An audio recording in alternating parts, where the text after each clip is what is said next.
Hello dear student, good morning. हम पढ़ रहे हैं एल्डिहाइड और कीटोन। इससे प्रीवियस क्लास में हमने एल्डिहाइड और कीटोन के आईयूपीएसी नाम और उनके कुछ मेथड ऑफ प्रिपरेशन पढ़े थे। आज हम कुछ नई मेथड्स ऑफ प्रिपरेशन पढ़ेंगे एल्डिहाइड और कीटोन की। तो सबसे पहले है स्टीफन की मेथड। इसमें क्या होता है कि एल्काइल साइनाइड को जब स्टेनिक क्लोराइड और HCl से रिड्यूस्ड कर भापीय आसवन कर देते हैं तो तब एल्डिहाइड बनते हैं। यहाँ पर देख रहे हैं आप कि PHCN है। ये एल एल्किल एरिल जो कंपाउंड होते हैं, हेलो एल्केन हेलो एरिन। तो यहाँ पे आप देख पा रहे हैं PHC triple bond N। C और N के बीच हमेशा ट्रिपल बॉन्ड होता है साइनाइड में। और PH का मतलब है कि फेनिल साइनाइड है ये, क्योंकि PH का मतलब होता है फेनिल ग्रुप से। तो जब इसका हम साइन वो करते हैं SnCl2 और HCl के साथ इसको रिड्यूस किया जाता है, तब ये C और N के बीच का ट्रिपल बॉन्ड टूट जाता है और ये PHCH डबल बॉन्ड NH बना लेता है। यानी कि जब इसका हम क्या करते हैं, आसवन करते हैं, भापी आसवन। फिर जब हम इसको SnCl2 और HCl के साथ अभिक्रिया कराने पर ये प्रोडक्ट देता है ये, और पुनः जब इसको H2O के साथ आसवन कर देते हैं तो बन जाता है बेंजल्डिहाइड PHCHO और अमोनिया निकल जाती है।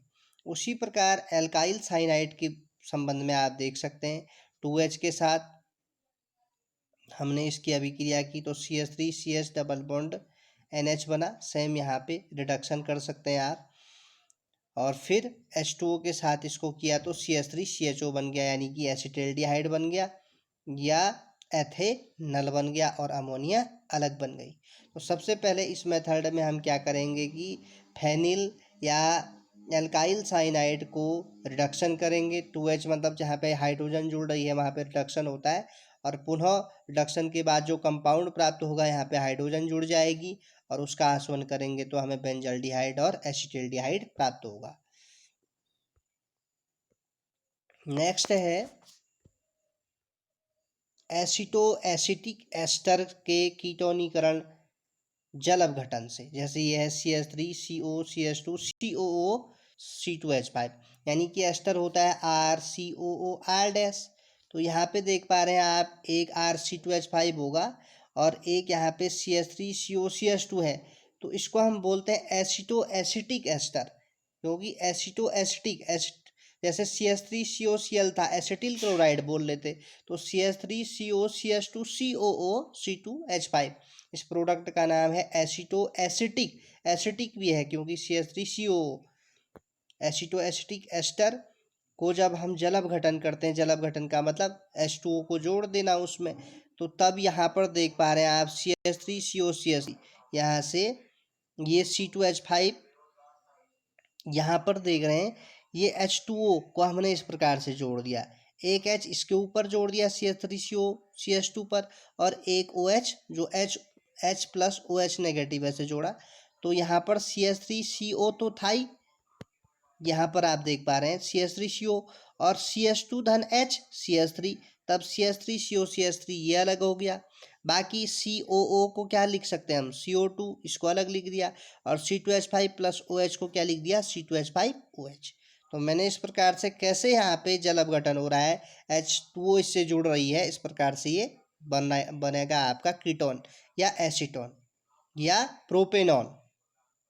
Next Gattermann Coke reaction. वह अभिक्रिया, गाटरमान अभिक्रिया और गाटरमान कोक दोनों अभिक्रियाएं हैं। गाटरमान अभिक्रिया हमने ईथर के लिए पढ़ी थी और गाटरमान कोक अभिक्रिया किसके लिए पढ़ रहे हैं, एल्डिहाइड के लिए पढ़ रहे हैं। तो वह अभिक्रिया जिसमें बेंजीन और उसके समजात कार्बन मोनोऑक्साइड और HCl को के मिश्रण को AlCl3 की प्रेजेंस और Cu2Cl2 की उपस्थिति में गर्म करते हैं तो क्या बनता है, बेंजल्डिहाइड बनता है और HCl निकल जाती है। तो ये आपका कैसा एल्डिहाइड है, साइक्लिक एल्डिहाइड है या रिंग वाला एल्डिहाइड है। तो बेंजीन पे जब कार्बन मोनोऑक्साइड और HCl को AlCl3 और Cu2Cl2 की प्रेजेंस में गर्म करते हैं तो बेंजल्डिहाइड बनता है और हाइड्रोक्लोरिक एसिड अलग हो जाती है। नेक्स्ट है गाटरमान रिएक्शन। गाटरमान अभिक्रिया के द्वारा भी आप बना सकते हैं बेंजल्डिहाइड। तो यहाँ पे क्या करते हैं, बेंजीन को जब HCN हाइड्रोजन साइनाइड HCl के साथ AlCl3 की प्रेजेंस में गर्म करते हैं तो यहाँ पर, और H2O की प्रेजेंस में गर्म करेंगे तो क्या बनेगा, बेंजल्डिहाइड और अमोनिया निकल जाएगी। तो मेन प्रोडक्ट हमें क्या बनाना है, बेंजल्डिहाइड। आपको ये याद रखने पड़ेंगे कि किसकी प्रेजेंस में हो रहा है और किस कैटलिस्ट की प्रेजेंस में हो रहा है, क्योंकि ये नेम्ड रिएक्शन है, ये आपको बार बार अभ्यास से लर्न करनी पड़ेंगी। नेक्स्ट है सामान्य गुण, एल्डिहाइड कीटोनों सभी के साथ पढ़ेंगे। फॉर्मल्डिहाइड एक गैस है HCHO जिसे हम मेथेनॉल बोलते हैं। अन्य एल्डिहाइड और कीटोन लिक्विड हैं, जैसे हैं बेंजाल्डिहाइड कड़वे बादाम की गंध वाला, जैसे कड़वे बादाम की गंध होती है ऐसी होता है, और यह 179 डिग्री पर उबलता है, यानी कि इसका बॉइलिंग पॉइंट होता है 179 डिग्री। नेक्स्ट है कीटोन अच्छी सुगंध वाले द्रव हैं, कीटोनों की खुशबू अच्छी होती है। बेंजोफिनॉन, बेंजोफिनॉन यानी कि PHCOPH, बेंजोफिनॉन। बेंजोफिनॉन सॉलिड है। निचले एल्डिहाइड और कीटोन पानी से हाइड्रोजन बॉन्ड बनाने के कारण पानी में घुलनशील है। ये क्वेश्चन पहले भी आया था, मैंने बोला है बोर्ड परीक्षा में इसी प्रकार के रीजनिंग क्वेश्चन आएंगे कि कौन अधिक घुलनशील है, या किसमें अम्लीय गुण पाया जाता है, किसमें क्षारीय गुण पाया जाता है, इस प्रकार के अक्सर क्वेश्चन पूछे जाते हैं, क्योंकि हाइड्रोजन बॉन्ड इनका घुलनशीलता का या अम्लीय गुण दिखाने का एक विशेष गुण रखता है। पानी में घुलनशील है। उच्च एल्डिहाइड और कीटोन पानी में घुलनशील होते हैं। और हमने ये भी पढ़ा है कि एल्डिहाइड और कीटोनों में दोनों में ही C double bond O radical होता है, जिसे हम कार्बोनिल मूलक बोलते हैं, अतः ये समान गुण दर्शाते हैं। छोटे एल्काइल रेडिकल वाले C डबल बॉन्ड वाले अधिक सक्रिय होते हैं, अथवा क्रियाशीलता का क्रम इस प्रकार से होता है। देखो सबसे पहले मैथेनल, फिर एथेनल, इस प्रकार से CH2 COCH3 इस प्रकार से बढ़ते जाएंगे ब्यूटेनॉन प्रोपेनॉन करके, तो ये इनकी रिएक्टिविटी का क्रम होगा। नेक्स्ट है न्यूक्लियोफिलिक एडिशन रिएक्शन। एल्डिहाइड और कीटोन के गुणों में समानता होती है, और एल्डिहाइड और कीटोन दोनों में ही कार्बोनिल रेडिकल होता है। तो जब ये योगशील अभिक्रियाएं दिखाती हैं तो ये कार्बोनिल मूलक ऐसे टूट जाता है, C double bond single bond में टूट जाता है, तब कार्बन पे डेल्टा प्लस चार्ज आ जाता है, ऑक्सीजन पे डेल्टा माइनस चार्ज आ जाता है। उसी प्रकार कीटोन्स पे RCOOR डैश होता है इनका, तो ये RR तो रहेंगे, कार्बन पे यहाँ पे भी प्लस चार्ज और ऑक्सीजन पे माइनस चार्ज आ जाता है, इस प्रकार से।